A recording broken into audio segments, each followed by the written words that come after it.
This is um, the the three sisters. And what was the maiden name? What was your maiden name? Pak Choyan. Pak Choyan. And Bonnie and Happy and Mary. And they are here for lunch today. So I just wanted to get some information about their wonderful father, who was a pastor in Armenia. So now, if you want to start, just tell a little bit about the beginning again. My dad came over in 1897 to go to USC. And why he picked USC instead of coming clear across the United States, I don't know. But he couldn't read or speak English. And he had to go to a preparatory school that USC had for 3 years, and then enrolled to the university to his people. John, it went off. You want to say graduated with honors?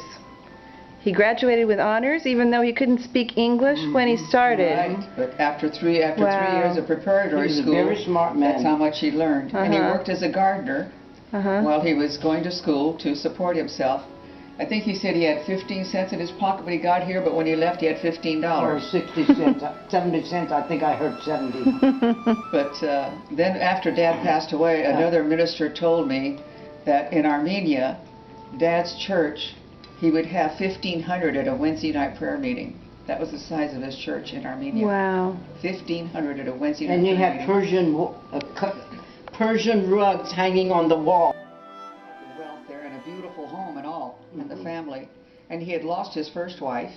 And Just months before. he lost 2 wives before he married Mom. Yeah, he had lost 2 wives. And the second wife had left him with a son and a daughter, Carolyn and John. Then my mother had been married, and she had lost 2 sons and a husband in a flu epidemic. So she had was hired to take care of his 2 little children. As a nurse, as a babysitter. So then, of course, they end up getting married. But then when the Turkish deal came on, they had to leave everything that they had. What was the name of their village? They were from Van. They were Vanetsis. That's all I know is what the village would have been.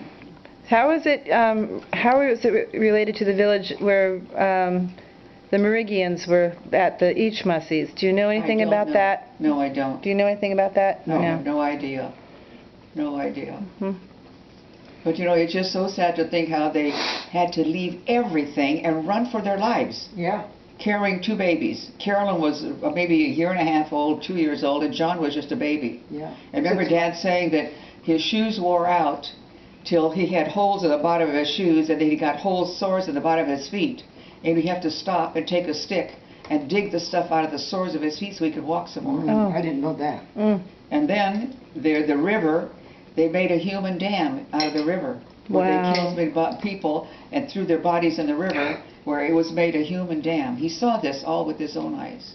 We have no idea what they went through. No idea. Marlene, on top of that, she Coming was across pregnant Mary, with me. was she? Yeah. When they left Armenia, she was already pregnant with me. So how did they actually get over to America? I guess they had boats or whatever, and whatever boat you could get on. Whatever you could get on. Some ended up in South America, and of course Dad, having been in America, wanted to come to America. That they ended up on the East Coast. They lived in Boston, I think it was, for a couple of years, and then came on out to California. Because my dad's second wife's brother lived in the Kingsburg area where we were raised and grew up in Kings County. So that's what brought them over here. And then there were 4 daughters were born out here. Happy was born back east. Happy was born in Massachusetts. Me too. And Mary too. Then Beulah and I were born in Kings County. Why we stayed in Massachusetts 2 years, I don't know. And tell me about his church. He was an Assembly of God? Was he a Pentecostal preacher? No, not really. Methodist. Dad was a Methodist. Was he really? Oh. We went to every Pentecostal meeting that there was. They used to have revivals those days. 10 meetings. We were and straight. But your father was not. Pentecostal. Let me tell you. I know. Dad was born in a Catholic home. His parents were Catholic. At 17, we don't know how he got converted into Methodist. We don't know whether somebody came to the house and preached to him, or did he be invited to a church or what, but he got converted at 17. His parents threw him out. If you're not a Catholic anymore, you can't live with us. 17 years old. Now, how he managed to live after that, we don't know that neither.